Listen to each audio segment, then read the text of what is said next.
My name is Josephine Hale, and I was diagnosed with breast cancer.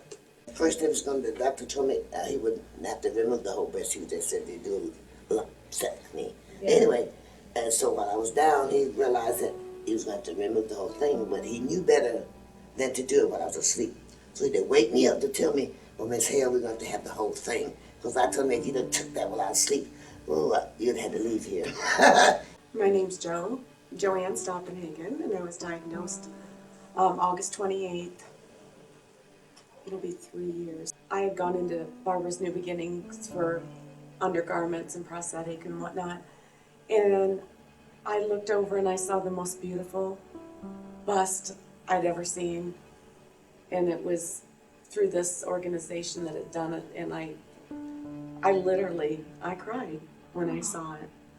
And I thought, oh my goodness, I want to do something like that. How has Cancer Services helped you through your diagnosis? Very informative in so many ways. If I'd ever have a question, it was answered. If they didn't have an answer, they'd find it for me. My moment is the day they told me I was in remission. And when was that?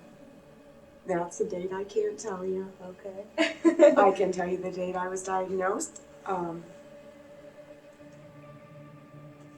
I am a stage 4, and so remission is what I get. Mm-hmm. And to me, that's cure, yeah. Because every day counts so much for me. I felt like I could plan something for tomorrow. I never had that feeling from the time that they had told me I had cancer until the day they told me I was in remission. I felt like I really had tomorrow. I'm Renee Keene, and I was diagnosed last Mother's Day weekend.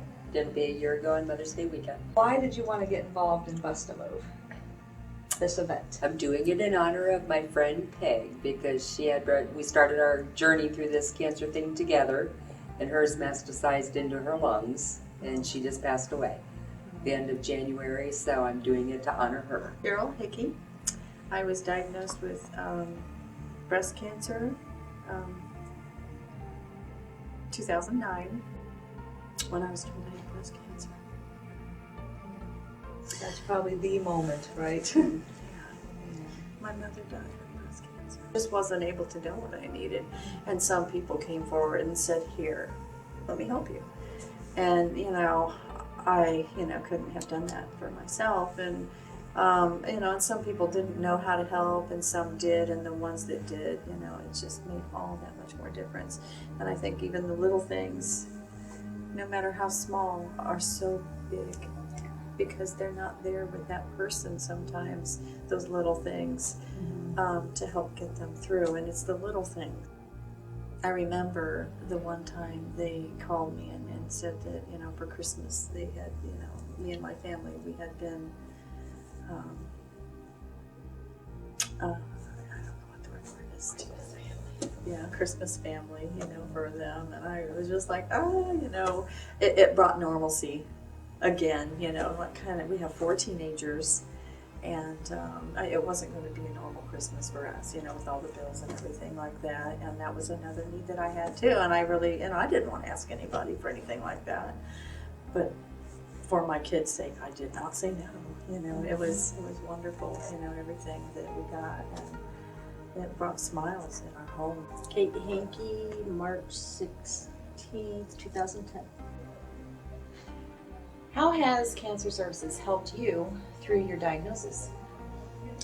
They have been amazing. My advocate has just immediately clicked, and she's been there for me for support, resources, advice.